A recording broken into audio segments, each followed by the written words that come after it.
Oi, o Ciência Suja está começando agora. No programa de hoje, vamos falar sobre tamanho de roupas que compramos e que usamos.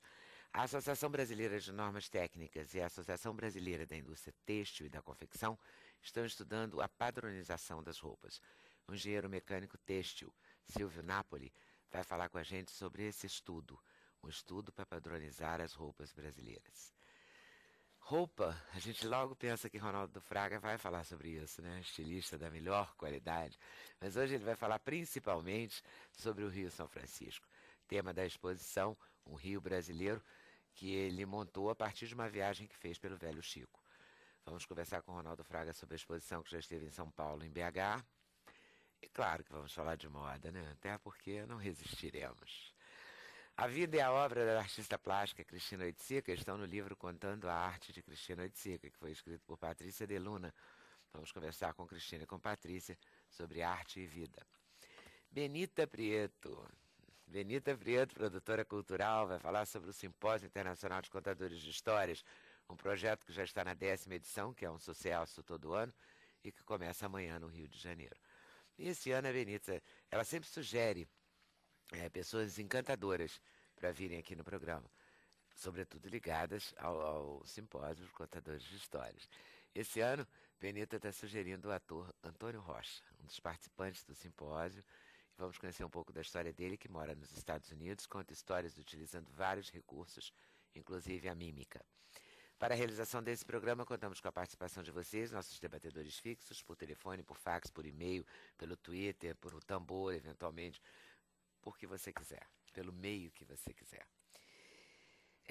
Será que nos livraremos daquela coisa que a gente tem nas lojas hoje, que o P nunca é igual ao P da outra loja, o M nunca é igual ao M da outra loja, e assim vai? Um dia, Silvio. Boa tarde. Boa um tarde. Prazer estar aqui.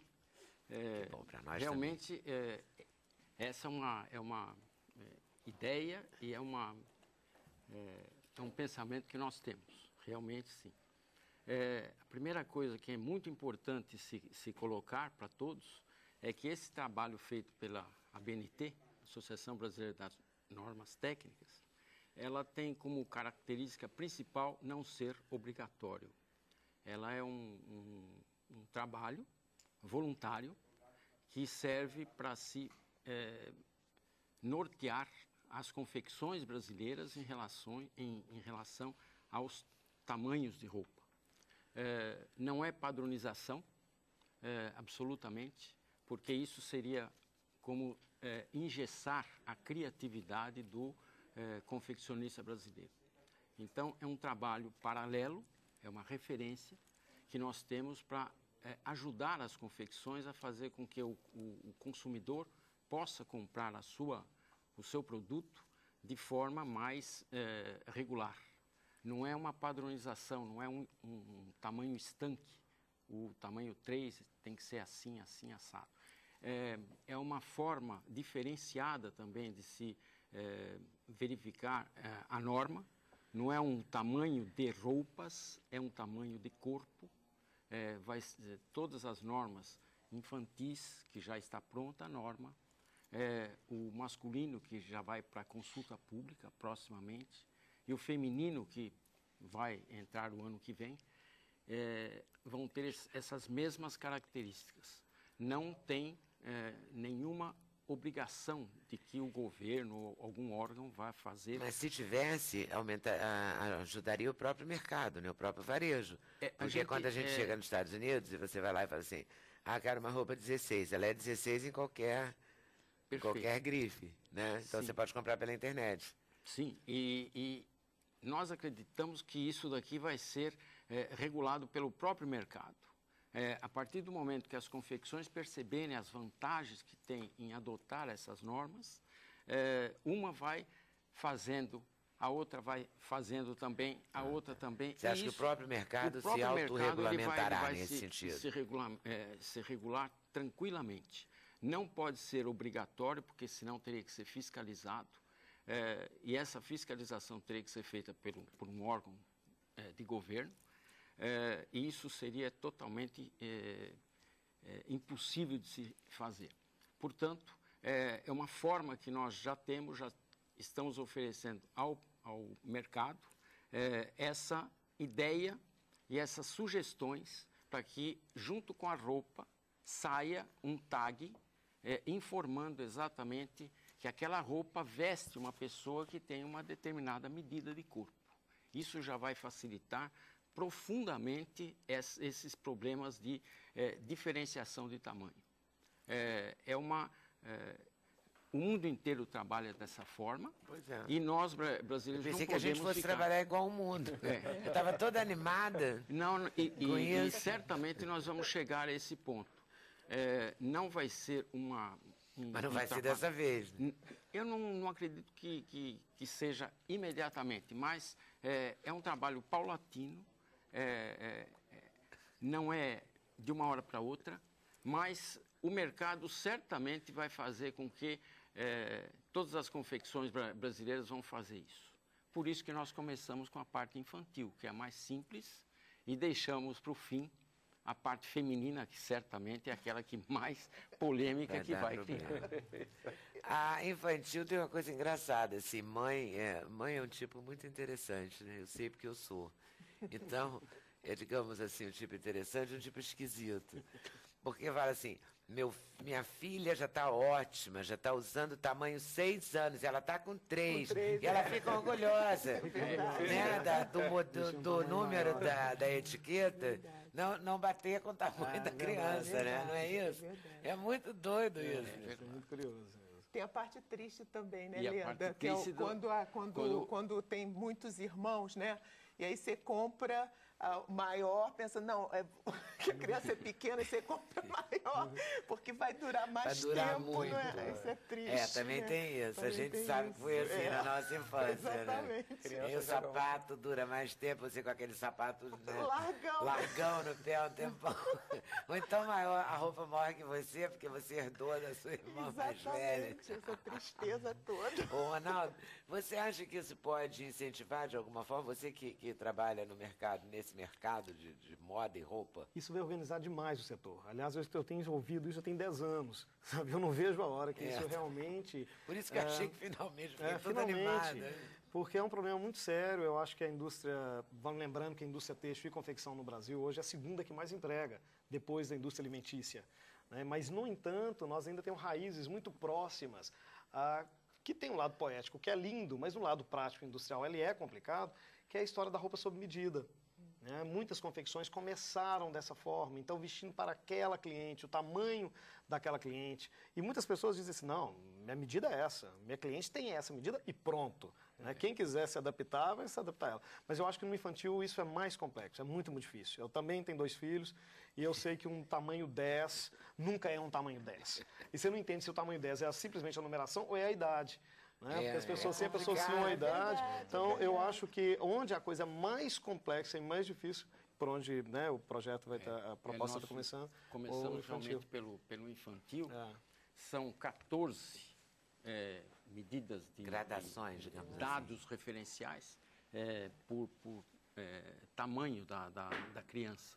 Começa com o recém-nascido e vai até 14 anos. E tem os números. E esses números são associados a medidas de corpo. São 24 medidas de corpo que as confecções podem escolher, de acordo com o seu mercado, com a sua vocação, pode colocar no tag que aquela roupa serve para uma criança que tem, por exemplo, uma estatura de X. Então, aquela roupa certamente vai vestir aquela criança com aquela idade e com aquela estatura. Isso já vai facilitar tremendamente a compra do produto por parte do mercado consumidor. Agora, uma coisa que eu escuto muito falar no Brasil, que um país tão grande e um país tão diverso, tá? E que, claro, que isso reflete também fisicamente na formação física das pessoas. Então, as crianças do Sul têm pernas mais longas do que as crianças do Nordeste. Aí você fala, não, isso vai resolver, porque lá fora você compra uma calça, além do número do tamanho da calça, tem um número do comprimento das pernas. Mas eu acho, não tem. Vai ser uma coisa meio complexa, porque nós ainda temos, por mais que estejamos, graças a Deus, misturados, né? É muito curioso como determinada região tem mais quadril que outra ainda no Brasil. Né? E por conta exatamente disso, esta norma, que já está à disposição da sociedade, ela leva em consideração exatamente em algum ponto, em alguma dessas 24 medidas, esse aspecto. E por aí mesmo é importante se colocar o seguinte: já está sendo feito nesse momento aqui no país um trabalho belíssimo que chama-se levantamento antropométrico da população brasileira. Esse trabalho está sendo executado pelo CETICT do Rio de Janeiro, que é uma referência nacional em relação à nossa indústria têxtil e confecção. Já foram feitas uma série muito grande de medidas. Isso vai facilitar e muito esse tipo de situação, porque aí sim vai se revelar, através de um banco de dados muito bem feito, exatamente essas diferenças de tamanho que nós tivemos. E o que se observa é que provavelmente de uns 15 anos para cá, o tamanho do brasileiro mudou completamente. Aquelas medidas que nós tínhamos alguns anos atrás, hoje já estão totalmente defasadas. Então, é por isso que se vê como importantíssimo esse trabalho que o Senai está fazendo hoje. Ele já começou pelo Rio de Janeiro, esteve em Pernambuco e vai se estender para uma grande parte do Brasil. Tomara que chegue logo. Eu vi num programa chamado Mundo S.A., esse final de semana, uma matéria sobre uma loja que é aberta em Nova York, e até que dá para falar tranquilo, porque Nova York, né, vai só quem puder e quiser. Chama 3 em 1. O cara, ele faz um jeans personalizado daquele metal redondinho, parecendo um botão, que eu esqueci o nome agora, presilha, não sei como é que chama. Rebite, obrigado. O zíper, o tamanho, o jeans, a costura, o acabamento, ele tem, sei lá, 300 tipos, e você personaliza uma calça que pode custar, sei lá, de R$500 a R$4.000. A calça não é barata, não. É uma coisa, tipo um sob medida do jeans, entendeu? É uma volta também, de certa forma, ao sob medida que o jeans nunca teve, né? Jeans vem naquele padrão e ponto. No máximo você pode cortar a bainha. É isso. Agora, quando se fala muito de futuro, né, eu me lembro, ontem eu estava num seminário de tecnologia, eu lembrava que há 20 anos atrás falávamos dos tecidos inteligentes, quer dizer, isso já se tornou uma realidade. Né, o tecido que pensa, o tecido que vai adaptar a temperatura e tal. E agora são as formas.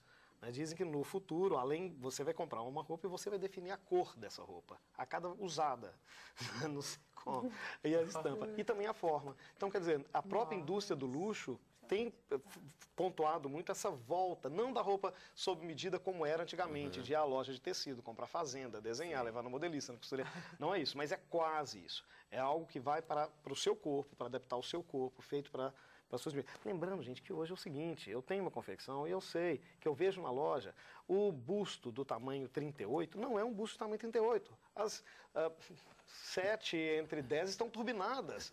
Né? E o busto de silicone é totalmente diferente.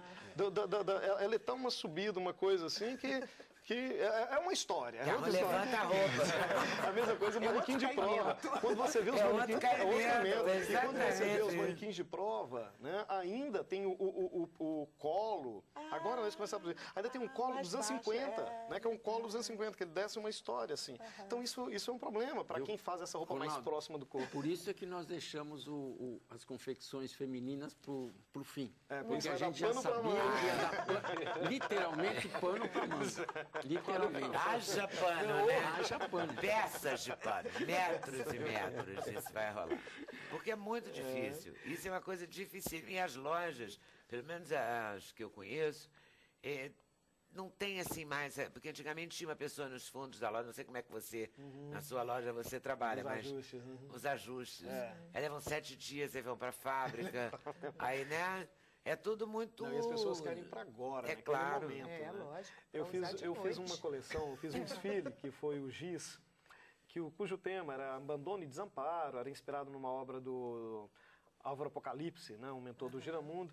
E um mês antes, eu já estava com a coleção modelada, praticamente pronta, eu olhava aqui e falei, gente, como que eu vou falar para as meninas, modelos de 16, 17, 18 anos, sobre abandono e desamparo? E eu tive uma história, falei, não, vou colocar só crianças, e o modelo mais nova que desfilou tinha 64 anos, tinha 3 com mais de 90, então era anciões e crianças na passarela, né? Embora parecesse uma modelagem simples, não era. Porque eu tive que estudar muito, principalmente uma outra questão, que hoje estamos envelhecendo melhor. Isso. Então, o P de uma senhora de 64 anos hoje é diferente do P de uma senhora de 64 anos de 20 anos atrás. Sem dúvida. Né? E essa coleção... E até a roupa que ela usa. Totalmente. Né? Aquele cinza, aquele preto, aquele estampadinho de preto e branco. Não, e a minha discussão é justamente essa. Mamãe Dolores, ó, foi... Não, isso ainda usa, viu? Lembra, Mamãe Dolores? Minha mãe usa.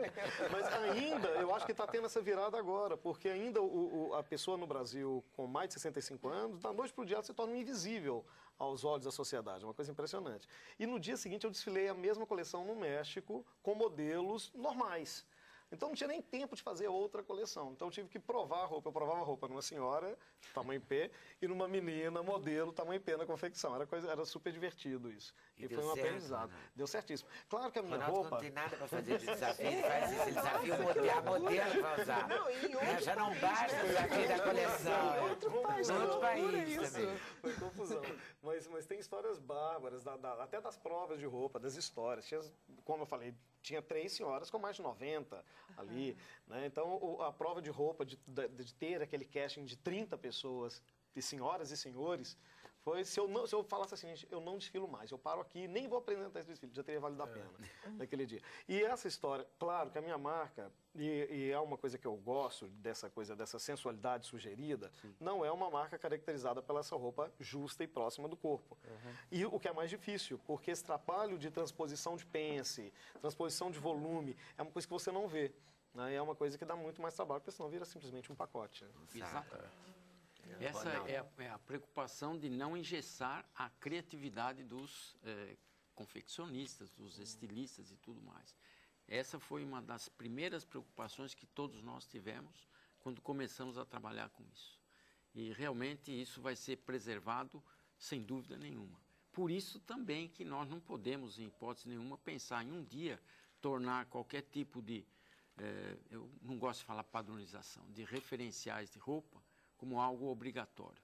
É por isso que o próprio mercado tem uma absoluta certeza. Nós começamos com infantil, já existem algumas empresas em quantidade já razoável, já aderindo a esse tipo de informação ao público. E por conta disso, eu acredito que o mercado vai regular isso daqui. O próprio... Vamos esperar para conferir. Tá? Isso aí. E falando em conferir, em moda, ele falou no Giramundo, mas assim, tem Zuzu Anjo, né? Tem cada desfile tem um tema, um personagem, uma história. Drummond. Né? Não é Drummond, não é só uma moda, uma blusa, uma calça, né? É muito mais, né? É muito mais. Eu tenho até falando do Drummond, tem uma crônica do Drummond que eu não me canso de citar, que eu adoro, assim, porque eu até digo, eu falo, gente, o Drummond, ele não fez roupa porque ele não teve oportunidade, porque ele teria sido um grande estilista, aliás, ele e Machado de Assis, mas tem uma crônica de 22, Machado de Assis também, porque são figuras que a matéria fina da escrita deles era o tempo deles.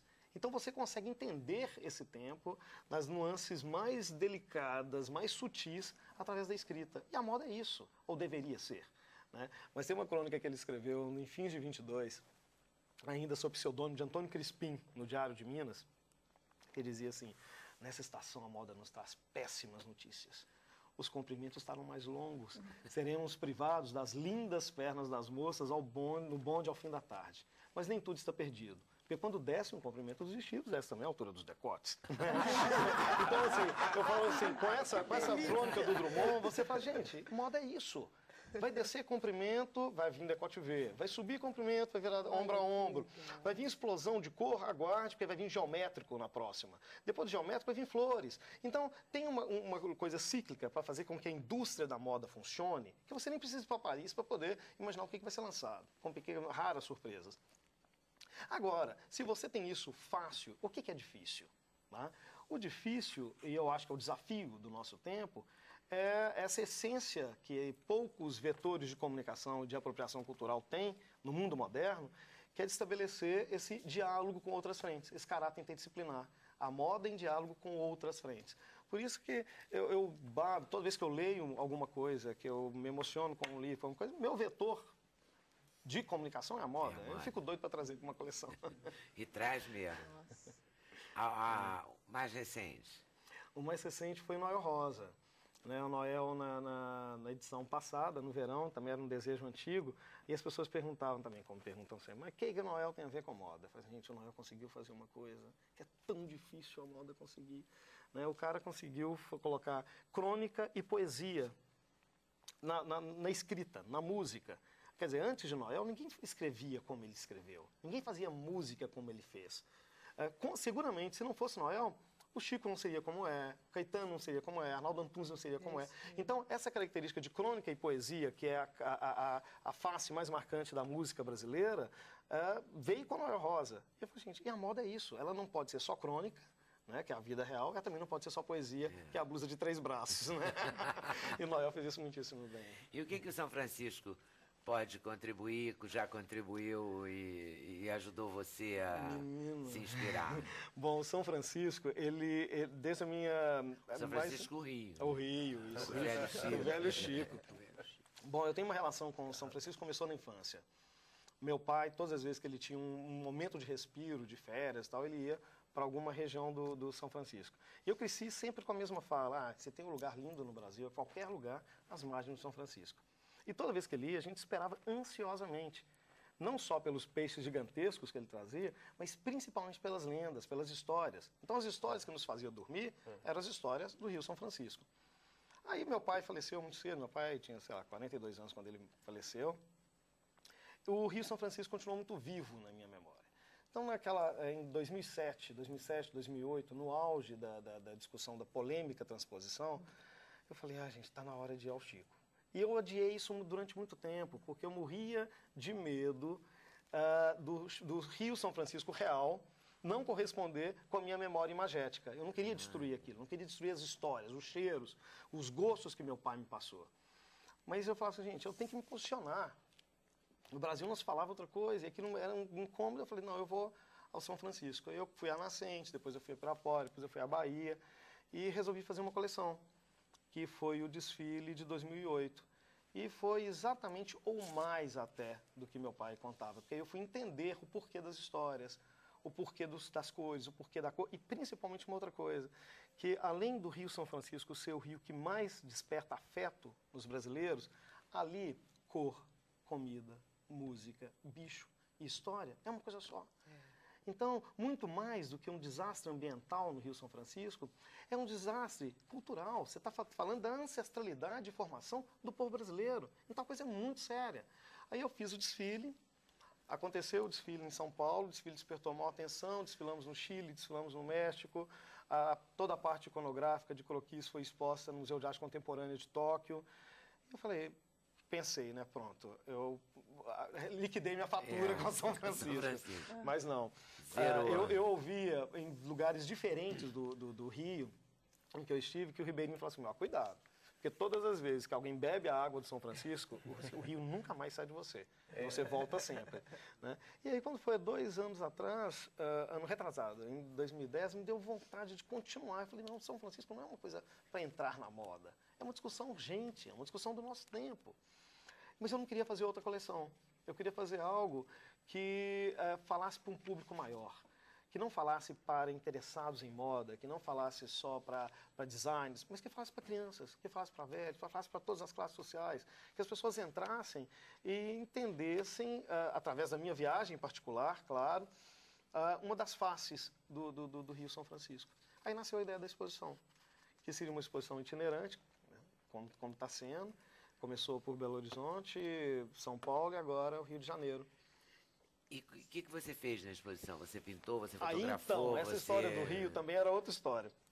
Como é que você trouxe o Rio para cá? Eu falei, como fazer uma exposição do Rio São Francisco? Porque se tem o Rio, que é impossível você não te cobrar uma postura política, é o Rio São Francisco. Então, e eu acho que até em função do que vem acontecendo com o próprio Rio nos últimos 20 anos, é o que aparece imediatamente. Mas eu não queria que isso sobrepusesse ou deixasse em segundo plano a cultura solar, que é a cultura ribeirinha. que é a arte popular, que é o artesanato, que é o mercado, que são os bordados. Aí nós temos ali na exposição as carrancas. E eu não queria também que fosse uma exposição de moda. Tanto é que as roupas do desfile, elas estão ali como lado a lado com o trabalho, na mesma postura do trabalho de uma pintura naif, de um ribeirinho maravilhoso que está lá. Um vídeo maravilhoso do Wagner Moura, que é uma coisa emocionante. 100 vezes eu assisto, 100 vezes eu choro, que ele conta da história, da vida da família dele, deixando a cidade de Rodelas, na Bahia, para a construção de uma hidrelétrica. Os vestidos que você abraça e escuta Maria Bethânia declamando Águas e Mágoas do São Francisco, do Drummond. Né? Então, esse universo tem um pouco, claro que o Rio é muito mais que aquilo, mas a própria concepção eu convido as pessoas para um caminho imaginário, onde as pessoas entram pela Foz. Né? E a Foz ela é muito significativa, porque quando descoberta por Américo Vespúcio, em 1503, ele escreveu uma carta eloquente ao rei de Portugal, que ele falava assim: olha, eu não sei o que me deixa sem palavras, se é o volume de água que sai dessa terra, ou o fato de que 200 milhas para dentro do oceano a água é doce, em função da força desse rio. E hoje o Rio vive justamente o inverso. Quer dizer, hoje você anda na Foz com água no joelho em alguns pontos. Né? O Rio está passando por um processo de salobrização, sabe, irreversível. A fauna marinha está invadindo o Rio. Né? Então, eu convido as pessoas a entrar por esse lugar. E não à toa, esse lugar é uma instalação de peixes de garrafas PET. Um cardume de peixes de garrafas PET.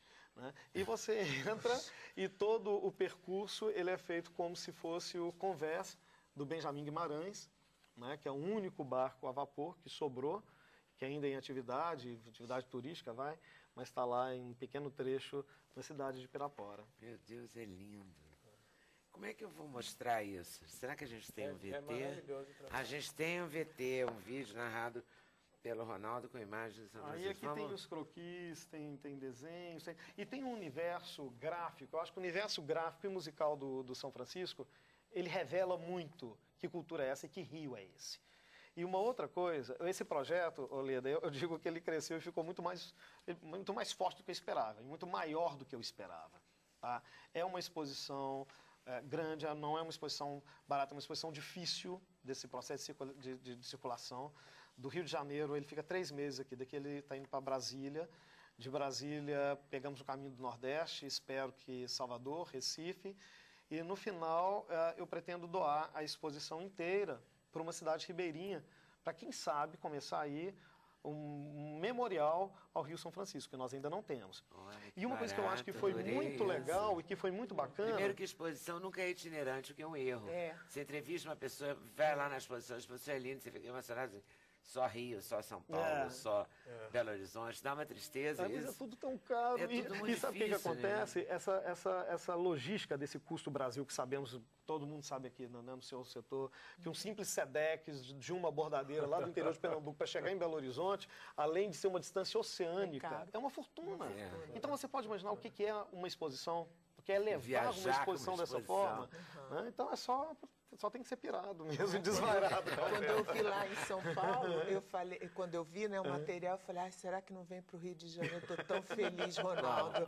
Porque eu não vi em São Paulo. Eu falei, não acredito que ela não venha para o Rio de Janeiro. Não, e aí, os amiguinhos do Sul, Porto Alegre, Curitiba, eu falei, é o Sul.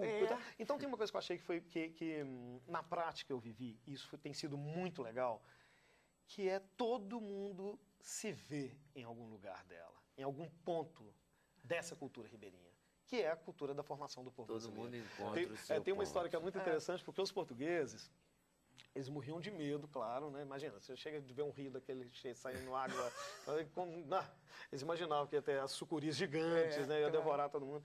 E aí eles pegavam as cobaias, pegavam os índios, os negros e os cristãos novos, os judeus portugueses, colocavam no barco e falavam, entra. Aí depois eles voltavam e falavam, pode vir. Aí eles entravam e tal. E aí tem uma coisa que é muito interessante, que essa cultura ribeirinha, quando você vê o que se come, o que se bebe, o que se borda, a forma como se borda, ela vem justamente dessa mistura de raças. Eu acho isso emocionante. É mesmo? Acho isso lindo. Você acha que dá para sentir isso? Claro, claro. Está nítido para você? Mas os pontos de bordado, por exemplo, são bordados judeus. Bordados judaicos mesmo, assim. Então, os abrolhos, que os bordados que os judeus bordavam para não fechar os olhos, porque se fechasse morria de tudo quanto é doença, tudo quanto é coisa. Então, o bordado para manter o olho aberto, manter os olhos abertos. Tem um bordado numa região de Piranhas, que é o rendendê. O que é o rendendê? É aquela pessoa que faz uma maravilha sem ter nada nas mãos. Ela pega uma tela de algodão, e ela vai tirando o fio e definindo um desenho. E ela te entrega uma renda maravilhosa. Sabe? Então, é um material de um tamanho de sofisticação. Primeiro, ela retira o fio para fazer a renda. Para fazer a renda. E aí ela define aquele desenho e no lugar mais inóspito, perto onde, inclusive, Lampião foi morto, um dos lugares mais lindos do Rio São Francisco, que é a cidade de Piranhas. E aí você olha aquele bordado e fala, não, gente, esse bordado é de quem? Primeiro, não quer morrer.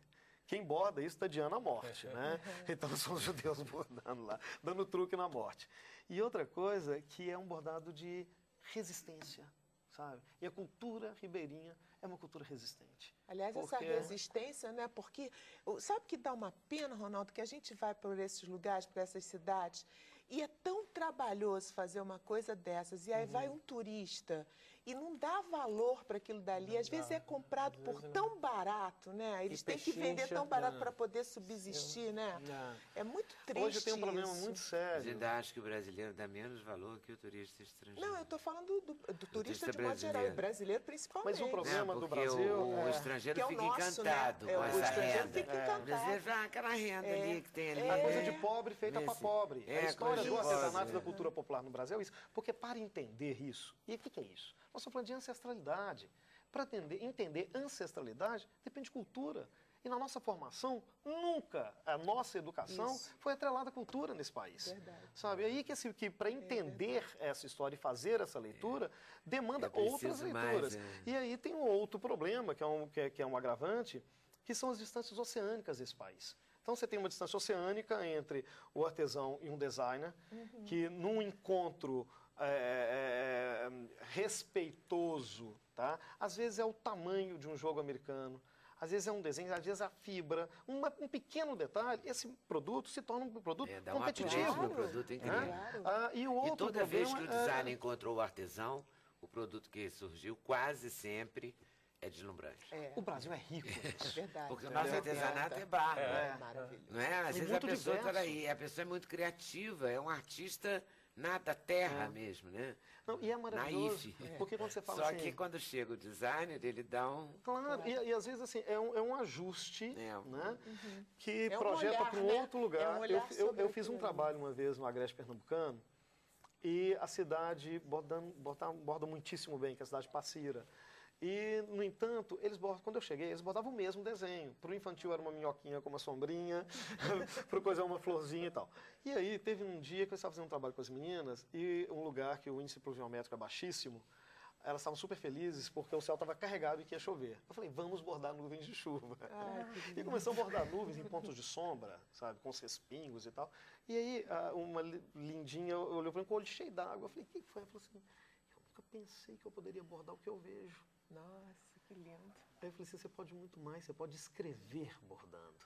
Né? E eu acho que isso, se tem uma coisa que a moda pode servir para alguma coisa, além de encher o saco de todo mundo, se está certo, se está mal vestido, se está no seu lado, mas essa chatice da celebridade, da modelo da estação, dessa conversa fiada de entrevista de programa de moda, eu acho que é falar para as pessoas, olha, em qualquer tempo, não é a gente que está inventando isso agora, tá? Mas desde que o homem existe, roupa é palavra e moda é escrita. Que lindo. Né? Então, vendo por aí, eu acho que até justifica-se o que o vetor provoca hoje no brasileiro. Né? Esse é o Ronaldo Fraga, não é uma delícia? Não é delícia. Vamos ver o vídeo da exposição? Surubim, pira, pora, boitatá, uiara, Bom Jesus da Lapa, maritacas, dourados, caboclo d'água, barranqueiros, caixeiro viajante. As águas do Rio São Francisco são muitas, não cabem numa coleção, não cabem no filme, não cabem em uma exposição, não cabem em uma palavra. As minhas memórias são banhadas pelo Rio São Francisco desde a infância. É muito viva a imagem do meu pai voltando de pescarias em Pirapora. Eu já amava esse nome, sem nunca ter estado aqui. E ele trazia dessas pescarias, além daqueles peixes gigantes e mágicos, ele trazia as lendas, ele trazia as histórias, histórias de seres do rio, histórias de peixe, histórias de cobra que ria, histórias de tamanduás que abraçavam, histórias de um povo ribeirinho, um povo tão mágico quanto o próprio rio. Olhando essa imagem, para mim eu tenho sempre a sensação de que é um bordado ponto a ponto, um bordado de história, um bordado de cultura, um bordado principalmente de sobrevivência. Ronaldo, Lindo. Eu queria mostrar. Posso? Depois posso Sim. falar? Não, porque eu fiquei tão emocionada, eu lembrei que você falando que a roupa é moda e a roupa é escrita, é a palavra, eu lembrei do Guimarães Rosa. Você estava falando do seu pai, eu pensei na terceira margem do rio, que é aquele pai que está ali no meio do rio, o filho olhando o pai, e chega um dia que o filho fala, não, pai, agora eu vou para o seu lugar. E fiquei pensando em você indo para o lugar do seu pai, botando na prática tudo que você cresceu ouvindo, na sua arte. Salve Guimarães Rosa. E olha os peixes. Os peixes. Achei a foto aqui. Os peixes, isso. Olha isso. Eu li sobre sua exposição alguns anos atrás, essa mesma exposição, numa revista. E eu estava viajando para algum lugar, não lembro onde eu estava indo fazer trabalho, e abri a revista, inclusive a revista de bordo da companhia aérea, e estava tudo sobre a sua exposição. Está em todas. Está em todas. Está em todas. E aqui tem até roupa. Na exposição de Ronaldo Fraga, tem até roupa. Eu apresentei no mês passado em Amsterdã. Só que em Amsterdã ela foi numa projeção em praça pública e depois as pessoas de lá falaram, mas agora nós queremos as roupas. Tem até roupa. Ó, tem até roupa. E foi delicioso, porque a história das lendas do São Francisco, as lendas que eu me refiro, elas são tenebrosas. Né? E é um trechinho, porque hoje quando meus filhos me chamam, falam, vem cá contar uma história antes de dormir, que você está morto, né, de cansado. Aí eu lembro que meu pai chegava e contava, era uma frase, a história. Ele levantava, menina, era um terror a noite inteira. E aí, quando eu convidei a Betânia para fazer a gravação para os vestidos, eu pedi que fosse, falei, Betânia, eu queria gravar as lendas. E as lendas, grande parte delas, o registro é um registro oral. Eu reescrevi essas lendas, mandei para a Betânia. Quando a Betânia me devolveu, eu falei, Ronaldo, não tem umas lendas mais leves, não. Tem palavras aqui muito pesadas.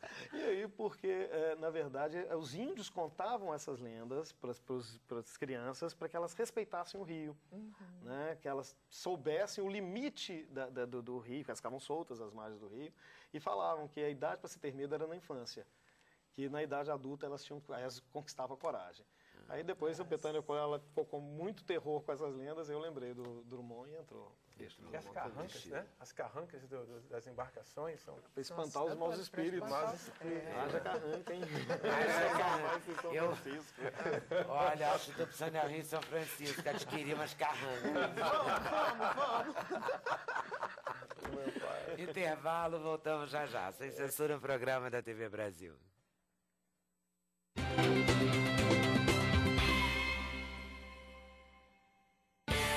O endereço eletrônico do Sem Censura é www.tvbrasil.org.br/sem censura. Para participar do programa, o e-mail é semcensura@tvbrasil.org.br. No Twitter, acesse twitter.com/scensura. Telefone 0 operadora 21 2283 3000. Fax 0 operadora 21 2232 3271. Então, depois das histórias que começaram na infância de Ronaldo Fraga, passaram pela vida dele, estão passando pela nossa, porque ele agora está trazendo para nós, a gente vai na Benita e no Antônio, exatamente no Simpósio Internacional de Contadores de História, que é bárbaro, e que a Benita é persistente, porque ela não só viaja o Brasil inteiro contando história, Como ela também faz esse simpósio e está no 10º ano, é isso? 10º, Ledinha, Menina, olha, que eu tive aqui no primeiro, hein, Ledinha? Muito bom, Falando muito dele, você bom. esteve com a gente no Estive primeiro, olha, também. lá fazendo uma mesa Ainda é lá, maravilhosa. em Ainda é lá no Copacabana. Espaço Sesc, Espaço Sesc. parceria com o Sesc Rio, parceria com a Prefeitura do Rio de Janeiro. Continuamos tudo como Dante no quartel de Abrantes. E trazendo gente, porque eu já descobri aquele menino que morava em Belo Horizonte, é mineiro, Roberto Carlos. Roberto Carlos. Maravilhosa. Maurício Leite. Maurício Que Leite, está, inclusive, vamos esse ano descobrindo. também. Já E veio agora um monte de Antônio gente Rocha. aqui. Isso. Você foi aos Sucesso. Estados Unidos buscar? Não, a história até com o Antônio é história tão é gozada. legal. Olha só, o Daniel Azulay, que eu não conhecia pessoalmente. Herói um de dia- infância. É teu herói de infância, né? Algodão doce pra você. Herói de infância.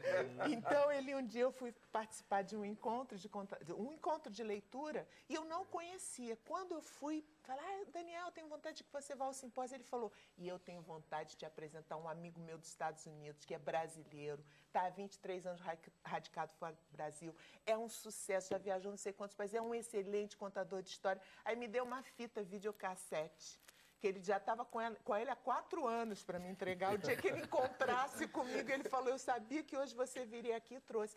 E assim a gente ficou amigo. Ano passado o Daniel abriu a Maratona de Contos. Falei, vou trazer o Antônio. Não é que o Antônio está aqui, menino? Esse sucesso loucura isso. internacional. E Antônio, de onde é Antônio? Olha, de onde eu sou? Nascido em Miracema, no estado do Rio. Criado em Niterói. Né? Eu saí de Miracema com 5 anos. E fui criado no Engar, numa casa, ali no Engar. A casa ainda está lá, toda caindo aos pedaços, Mas ainda loucura, existe. muita história ali, né? E como é que você foi parar nos Estados Unidos? Olha, foi assim, com 18 anos eu fui para Natal, morar com uma das minhas irmãs. Eu sou o mais novo de 5, tenho 4 irmãs mais velhas que eu, né? E aí fui morar em Natal e morando em Natal eu descobri que o Natal tem um intercâmbio chamado Companheiro das Américas, que faz intercâmbio culturais, não só culturais, mas de várias áreas, né? E eu descobri que tinha um mímico no Maine, nos Estados Unidos, estado do Maine, na fronteira com o Canadá, lá longe, um mímico famosíssimo chamado Tony Montanaro, que tinha estudado com Marcel Marceau e tinha estudado com Etienne Decroux, né? O professor do Marcel Marceau. Ele estava vivo ainda no Tony vivo, muito bem. Ele faleceu já. Sim, mas ele estava vivo nessa época de estado com todo mundo, que foi grande, E esse intercâmbio, justamente, é o Maine, estado irmão do Rio Grande do Norte. Aí eu entrei com a papelada para fazer um intercâmbio cultural, recebi a verba, fui, e de lá eu recebi a bolsa de estudo para fazer artes cênicas na universidade lá. E uma porta foi abrindo atrás da outra. Acabei estudando com Marcel Marceau, sendo convidado para convite para profissionais, uma oficina de 2 semanas que ele oferecia para convidados, né? E aí depois eu comecei a misturar a mímica, a fazer uma fusão da mímica com texto. Quase que começou com um espetáculo que nós levamos para a Inglaterra, ainda quando eu estava no departamento de artes cênicas da universidade lá.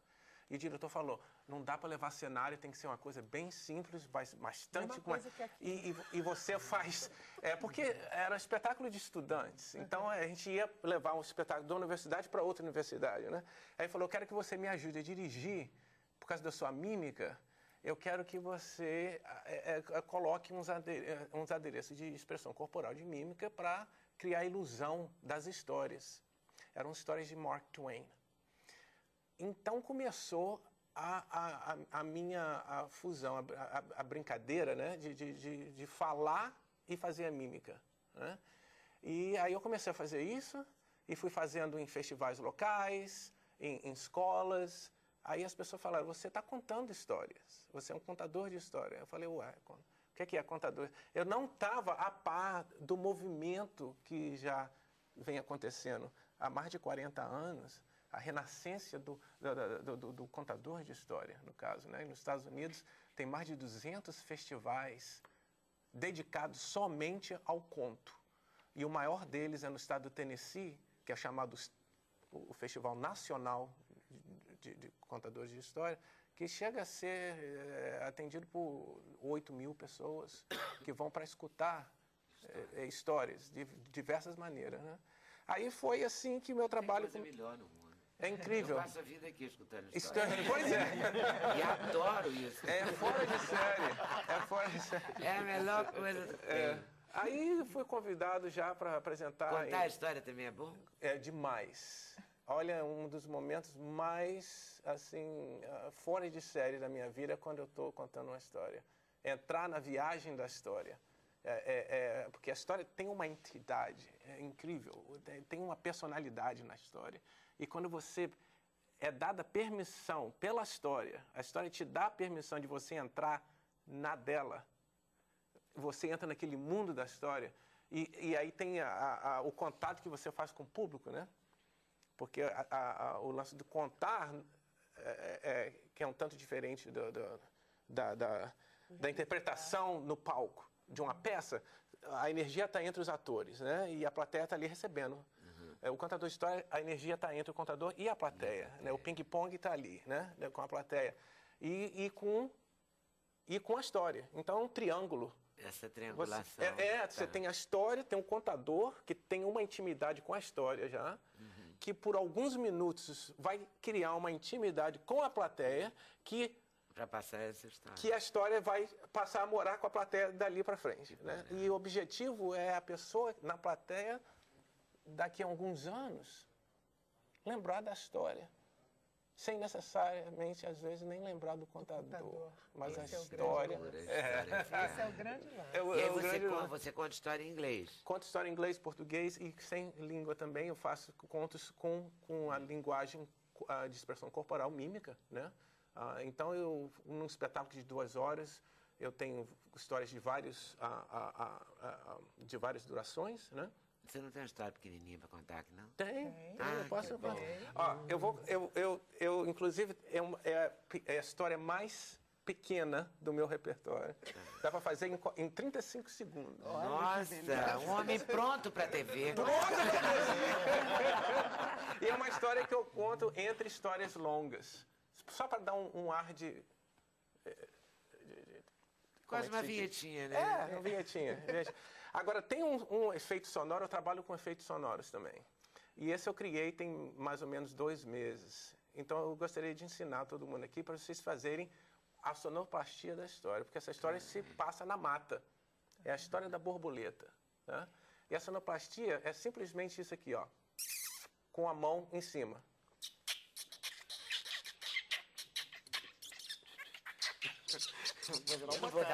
Não, parecem araras e periquitos. Será que eu dou conta?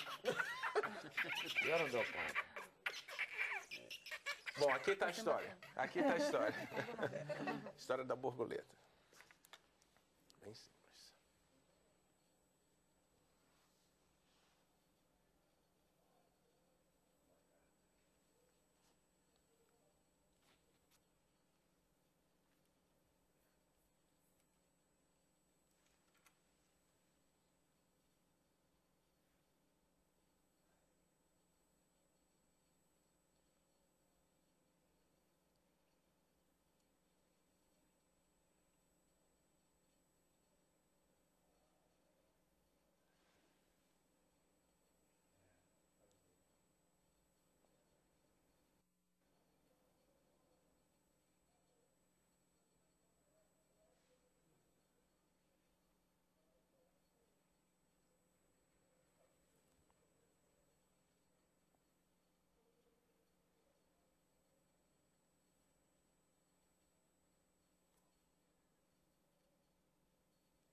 Genial, cara. Muito bom.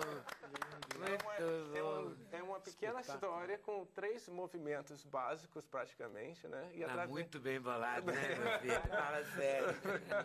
E os adultos e jovens entram na história. As crianças e os adultos ficam... O que é? Aí, porque muitas das pessoas descobrem o que está acontecendo na história Não no início, mas no decorrer da história, né? E é Isso assim... é que é o lance legal, né, também, né? Você vai sendo pego pela história, Pela história, né? a história te pega.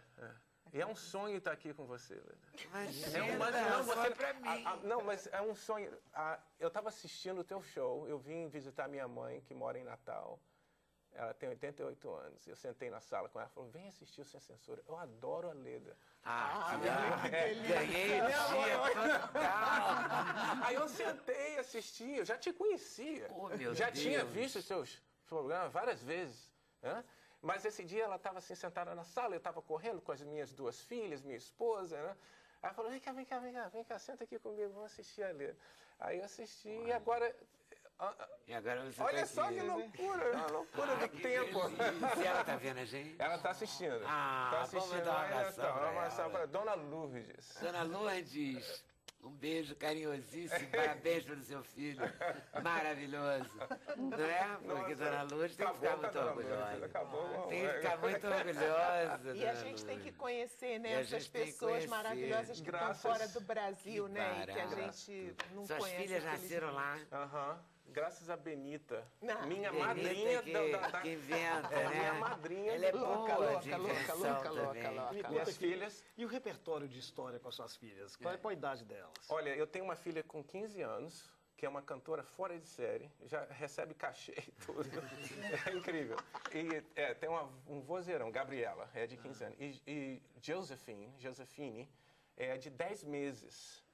10 meses. Então você esgotou, eu ia tentar se esgotou o repertório com ela, mas o repertório dela você começa com a Josefina agora, que maravilha. E ontem, há 27 horas atrás, eu estava andando eu moro num bosque, à beira de um lago, andando com a Josefine, estava 15 graus, a temperatura gostosa. Falei, acho que amanhã eu vou estar no Sem Censura. Será que eu vou estar? Olha que barato.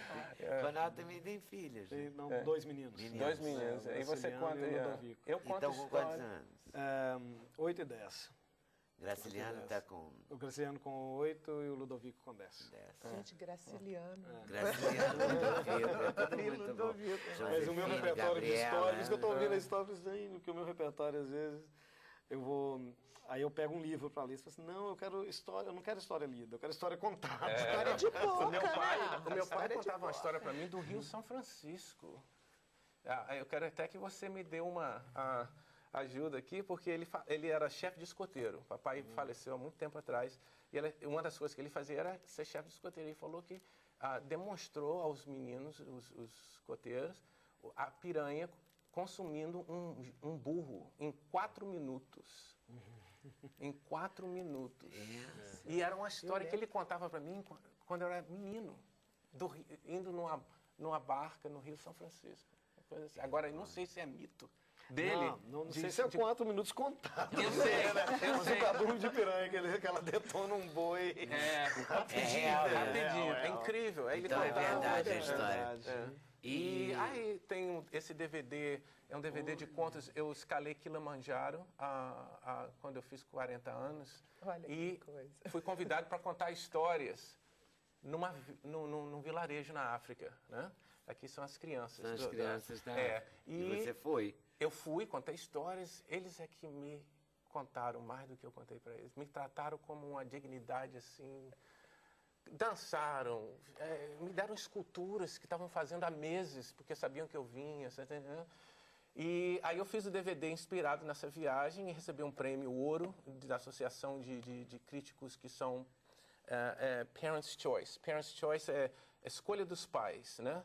É uma associação de pais e críticos de produtos que saem para o mercado para crianças, tanto brinquedo, quanto o livro, quanto o DVD, no caso. Escolhidos pelos pais. Os pais consideram bons. Isso, aí então a Associação Nacional, aí me deram um ouro, selo ouro. Selo ouro. Selo ouro. É outro barato. Outro nível. Isso é bom, isso a gente devia copiar essas boa coisas. Ideia, né? Uma boa ideia para a gente copiar e implantar aqui. Não é? Eu acho. E virei o ouro autor ano passado. Também a Festa no Céu. A Festa no Céu, né? A nossa famosa Festa no Céu. A famosa Festa no Céu. Você adaptou? Adaptei. isso foi um projeto muito interessante. Eu nunca pensei em escrever um livro, porque o meu trabalho é muito de expressão corporal. Falei, como é que eu vou escrever uma história num livro se eu faço a vida contando história através de mímica, né? Mas eu estava na Feira Internacional do Livro em Miami, que inclusive eu vou semana que vem lá a trabalho. Daqui eu vou para Miami, né? Há 2 anos atrás eu estava contando história lá e essa pessoa vem, brasileira, que mora na Flórida, e falou, eu trabalho para uma editora, Educa Brasil, e nós queremos fazer um livro bilíngue, português e inglês. E cá está. Você gostaria de tal projeto? Eu falei, mas como? E pronto, saiu o projeto. E saiu o projeto. Poxa, bacana, né? Inglês e português.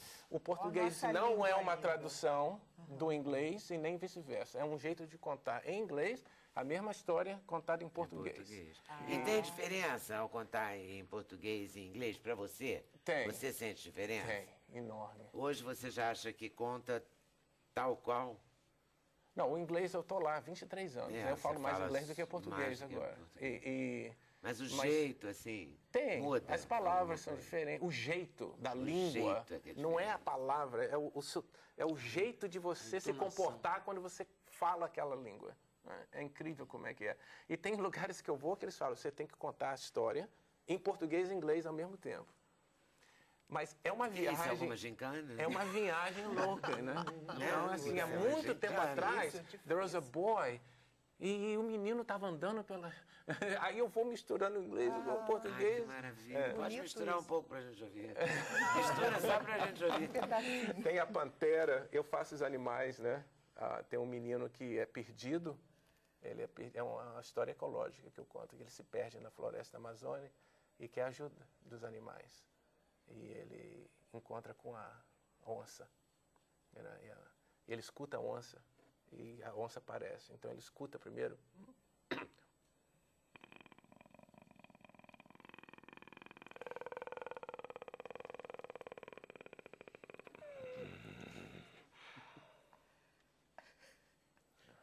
Hi, can you help me find my way home?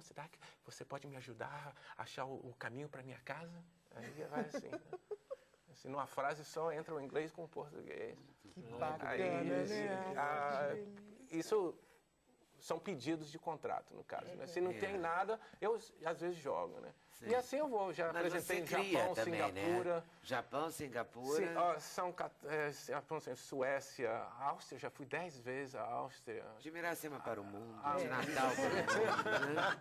De Dona Lourdes para o mundo. Canadá, Havaí, fiz uma turnê de bibliotecas no Havaí uma vez. Com shows durante a noite para os pais irem com os filhos, né? E agora vai contar histórias no seminário de Benita, que dia? Legal. Pois é. O simpósio começa hoje. Trouxe aqui presente para você. Leda um livro para você. Contador de histórias, um exercício para muitas vozes. Olha, 30 artigos de... Que delícia. Vai sair amanhã. Esse está festejando os 10 anos. Os 10 anos, distribuição gratuita pelo Sesc Rio. Amanhã quem for... amanhã, dia 10, quem for ao lançamento, 17h30, vai receber o livro lá. Hoje abre o simpósio lá no Espaço Sesc, Rua Domingos Ferreira 160, tudo grátis também. E que dia que Nosso Antônio conta histórias? Ficou linda a camiseta, ele tá dando uma... Ficou bonita, né? Ele está dando uma oficina. 2 vezes amanhã. Amanhã, 2 vezes, tarde e noite. E ele abre a famosa maratona de 24 horas de histórias. É ele que abre no sábado às 18 horas. Sábado às 18 horas. No último bloco a gente reforça. Tá bom, Leda. Obrigada a vocês por terem vindo. Intervalo, voltamos já, conversando porque a gente foi de Natal para os Estados Unidos, agora a gente vem do Rio de Janeiro. Rio de Janeiro, sim. Para o mundo. Isso. Quando a Notícia através da Patrícia De Luna. É uma viagem também. Vale a pena conferir já. Sem Censura no programa da TV Brasil.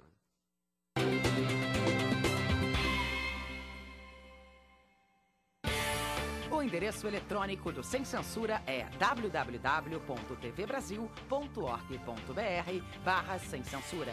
Para participar do programa, o e-mail é semcensura@tvbrasil.org.br. No Twitter, acesse twitter.com/scensura. Telefone 0 Operadora 21 2283 3000. Fax 0 Operadora 21 2232 3271. Então, Cristina, contando a história de Cristina Oiticica, a Patrícia Delúnio escreveu sobre Cristina. Se conheceram na internet quando a Patrícia estava fazendo um musical infantil? Não, estava fazendo um livro infantil. Um livro infantil? E eu estava procurando um ilustrador, eu não gostava de nenhum ilustrador que a editora me apresentava. Aí eu estava olhando na internet, estava procurando uma exposição do Hélio Oiticica. Eu dei um Google em Oiticica e abriu a página da Cristina. Aí fiquei apaixonada. Aí eu olhei e falei, essa pessoa é que eu queria que ilustrasse meu livro. Eu pensei, ela vai achar que eu sou maluca, mas eu sou muito cara de pau, vou escrever para ela. Mas eu sou maluca mesmo, né? Então, vou fazer. Oi, tudo vou bem? cumprir. Exatamente. E aí a gente se falou, ela deu gostou certo. do livro e deu certo. E está aqui uma ilustração no livro Léo no Mundo do Espelho, esse? E aqui está a ilustração, esse aqui, né? Agora, aqui está a ilustração que a Cristina falou do livro infantil, A Nuvem e a Chuva, não é isso? A Nuvem e a Duna. E a Duna, E que a Duna. ela... Que é um livro sem É um texto. livro sem texto, é só sem ilustração, palavras. sem palavras. Ilustrações Então, e ilustrações contam a história. Imaginação que conta nessa Conta hora. aí nessa hora. E aqui temos Cristina. Aí é no Japão. Ah, eu tô enterrando os quadros no caminho de Kumano. Você continua enterrando? Eu continuo enterrando. Você pinta o quadro, enterra o quadro? Para a natureza interferir no meu trabalho e fazer a coisa linda que ela faz. Então, E quanto tempo depois você desenterra? olha, no Japão foram 9 meses, como uma Nossa, gestação. que ótimo. E foi no caminho de Kumano, um caminho sagrado, um caminho budista, que tem a tradição de peregrinação, como o caminho de Santiago, que antes eu passei 2 anos enterrando no caminho de Santiago, na Espanha, né? Então, eu enterrei mais de 100 telas, fiz várias exposições na Espanha e foi assim, uma experiência maravilhosa. Aí eu tinha uma paixão, uma loucura para ir para o caminho de Kumano, porque eles são irmãos, esses 2 caminhos. E aí eu tive um convite, né, da prefeitura de Tanabe para ir e foram assim, dias maravilhosos. E lá foi você para o Japão enterrar seus quadros. E essa exposição vai estar agora em Recife, durante a Fliporto, agora no final de semana. E o livro vai ser lançado, esse livro contando a história de Cristina Oiticica, pela Patrícia, ela vai estar assinando lá esse livro. Lá na Fliporto? Na Fliporto. Em Porto de Galinhas? Em Olinda agora. Olinda agora? Em Olinda. Acho que cresceu muito, Acho que é a né? maior feira de literatura do Brasil agora é essa. Acho que eles bombaram. E rapidinho mesmo. E eu estou pensando, assim, falando do Rio São Francisco, né? Porque eu vou fazer um trabalho também no Nordeste brasileiro, no sertão brasileiro, que se chama Projeto Raízes, porque eu sou oiticica. E o meu sonho é enterrar um trabalho meu embaixo de uma oiticica, que é uma árvore frondosa, que dá no deserto, que é uma árvore que abriga os animais e o homem no sertão, né, que é totalmente árido, que não tem sombra. Então eu tinha... No sertão brasileiro? Sertão brasileiro. Ah, é? Aí eu estou com esse projeto para o próximo ano, para vir para o Brasil, para fazer esse trabalho. E pensei muito no São Francisco, porque a minha madrinha vem de Penedo, que fica na margem do São Francisco. Então, eu já tinha pensado. E hoje aqui, vocês conversando, eu fiquei com mais. É um sinal de que eu estou no caminho, né? Estou que tem aqui com São Francisco. E esse trabalho que o Ronaldo fez no São Francisco tem muito a ver com o trabalho da Cristina, que é uma contação de história, é um trabalho peregrino. Ela vai nos lugares e ouve as histórias do lugar e conhece as pessoas do lugar e bebe a água desses rios e traz o que é esse lugar, essas pessoas, essas histórias trouxeram para ela e ela leva para a arte dela, né? Então, assim, eu brinco, digo que a Cristina conta a história pintando, porque sempre é a história das pessoas que ela conheceu nos lugares, né, de como ela interagiu com aqueles lugares, mas eu também acho que é um trabalho ritualístico o trabalho da Cristina, porque não é um trabalho dentro de um estúdio, né? É um ritual, assim, quase mágico, né? Ela vai para o lugar, interage com as energias do lugar, com as pessoas do lugar, né, e traz aquilo para aquele quadro totalmente transformado do que ela tinha feito num primeiro momento, né? Como se fosse um portal, assim. Inclusive, eu faço um diário, tem um diário contando as histórias de cada experiência, tem o vídeo também que acompanha cada exposição, cada lugar. Então, é uma total viagem também nesse sentido. Dentro do livro tem assim, contando as histórias do caminho, né? E que são todas as histórias que ela foi vivenciando com as pessoas. Tem que avisar que pode ser que alguém não saiba, a Cristina é casada com Paulo Coelho. Há muitos e muitos anos. Ah, mais de 30 anos. Mais de 30 anos. E juntos eles já percorreram N caminhos. Exatamente. E N vezes o mesmo caminho. Exatamente, não é? exatamente. E por aí vamos. E ele já foi nesse caminho do budista? Já, de Kumano, ele já Também foi. gostou? Já adorou. É maravilhoso, muito O casal lindo. gosta de um caminho. Né? É verdade, caminho sagrado, principalmente.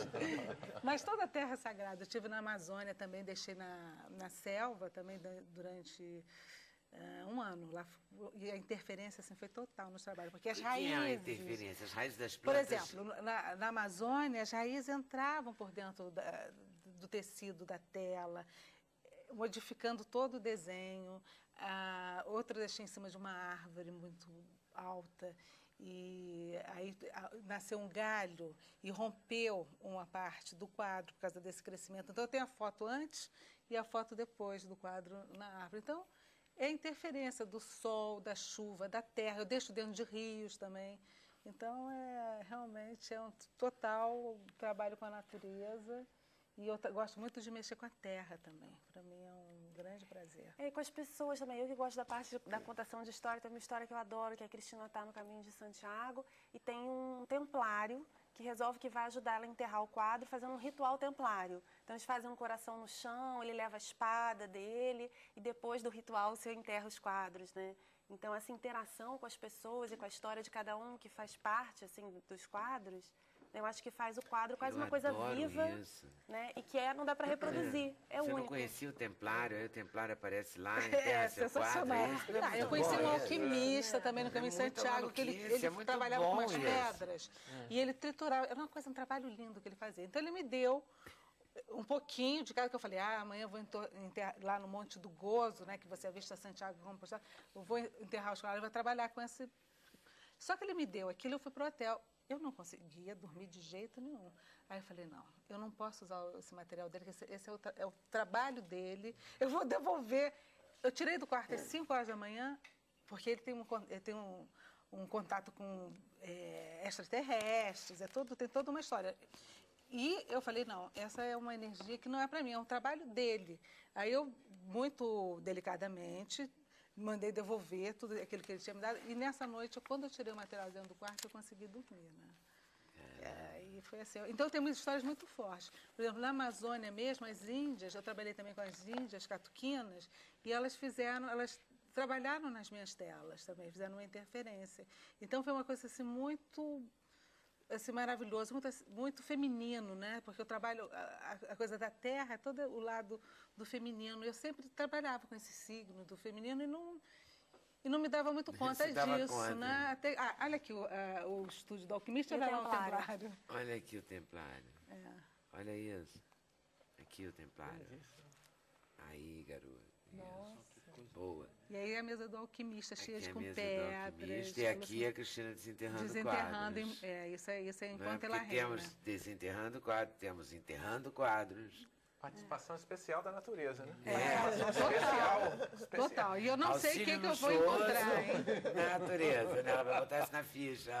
Auxílio luxuoso da natureza. E aqui, São Moritz. São Moritz, que é muito alto, muito alto. Foi um festival de arte que eu fui lá. E a interferência já de enterrados. Mas lá eles não teve muita interferência. Um ano que ficou dentro da terra, porque eu acho que o ar é muito rarefeito, assim, muito, muito, muito alto, então teve uma pouca muda, interferência. Então, no país tropical eu não deve ser sei nunca diferente que eu vou encontrar, entendeu? Por exemplo, amanhã eu estou indo para Angra dos Reis desenterrar os quadros que eu deixei na Ilha de Caras. Eu vou lá desenterrar. Eu não sei, tem mais de um ano, eu não sei se eu vou encontrar os quadros. Realmente, eu estou assim... porque pode acontecer também Aí vários, já perdi alguns, não muitos, porque eu já enterrei muitos. Normalmente é um ano que você deixa? Depende. Normalmente é um ano. Mas já deixei 6 meses, 9 meses. Já trabalhei com a neve de um dia para o outro também. Olha esse aqui. Deixa eu botar meus óculos para ler essa legendinha aqui, que ela é interessante. O cara ficou 4 meses dentro de um rio, em frente a uma fonte. Dos Alpes franceses. Exatamente. Esse, inclusive, até o Paulo me ajudou a colocar dentro do rio. Tem até foto. E esse aqui também ficou dentro do rio. Tem aqui a foto do Paulo tirando o quadro do rio. Deixa eu ver. Não, está colocando. Aqui ele está colocando. Aqui ele está colocando o quadro. Alpes franceses. Roche-sur-Foron, o nome da cidade, é em frente a uma L'Eau Miraculosa, uma água milagrosa, um lugar que tem uma virgem. Eu sou muito chegada à Nossa Senhora. Não, e essa coisa Olha da, essa comunhão, que linda, hein? Essa coisa da interação com a natureza também, que eu acho que é tão marcante, porque a gente vai perdendo esse conhecimento de aprender com o que não está escrito, com o que não é acadêmico, né? Que é um conhecimento que tem no São Francisco, que tem no Brasil, que tem quem conta história, né? Então, assim, a natureza vai falando no trabalho da Cristina. Então, ela tem uma história de que ela planta um quadro de Nossa Senhora num rio que estava seco, que não tinha, e de repente, quando ela volta, o rio está correndo. Né? De que ela põe numa árvore e, de repente, a árvore está transformada, ela já não sabe mais aonde que era, que árvore era aquela, porque a árvore se transformou, né?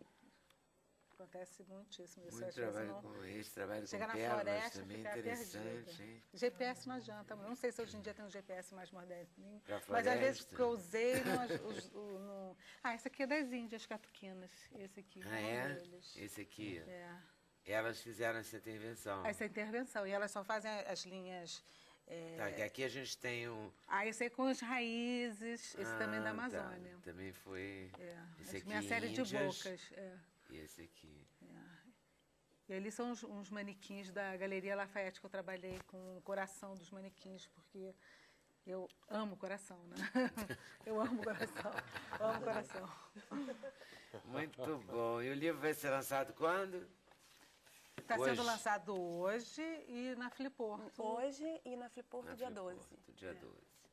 Muito bom, animadíssimo, não é? É isso aí. E aí você veio desenterrar uns quadros, lançar o livro. Lançar o livro e enterrar outros. E para Fliporto. Não, vou enterrar ano que vem, no Nordeste, se Deus quiser, né? Se Deus quiser. Estou fazendo Fernando de Noronha, todo também.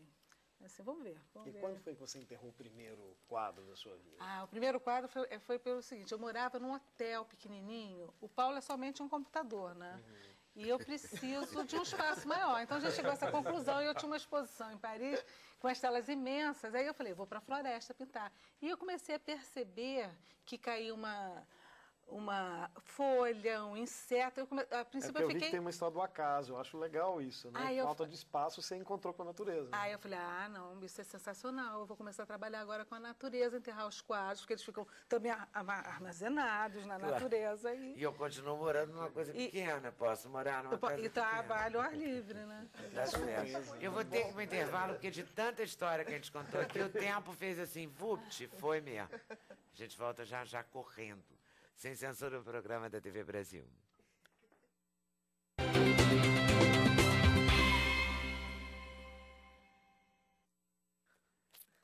Um peixe. Rio São Francisco. Gostaram? Que lindo peixe. Olha o peixe. É a exposição Rio São Francisco, um rio brasileiro, cultura popular, história e moda, que acontece a partir de amanhã na Funarte, mezanino do Palácio Gustavo Capanema, no Rio de Janeiro. Já aconteceu em BH, onde estreou. Isto. Já aconteceu em São Paulo. Em Belo Horizonte bateu recorde de visitação da história do Palácio das Artes. Então, vamos bater o recorde de Belo Horizonte, né? No Rio. A exposição, na verdade, ela abre depois de amanhã. Amanhã é para convidados e no dia 11 ao dia 10 de fevereiro. Nossa. É um tempo. É um tempo. Tem chance, tem chance. E ali no centro o simpósio de contadores de história começa hoje com José Eduardo Agualusa, Lauro Moreira, Luciana Savagé, no Espaço Sesc, 19 horas, Rua Domingos Ferreira, 160, todo mundo convidado grátis. Tá certo. Vou te passar os e-mails, Silvio, das reclamações, adoro. Eu sei bem o que é isso, tamanho de roupa. Encontrar um tamanho dela. Se a camisa for P, fica curta e apertada na manga. Aí eu parto pro M, fica comprida demais. A pessoa chama-se Antônio Carlos, tem 1,62 m, todo enrolado, também assim. É uma maravilha. Meu Deus, adorei a narração sem palavras. Isso é que é ter talento, tá vendo? Tem bilhetes para todos. Bom rever a Benita, também achei. Também adorei a história. Bom.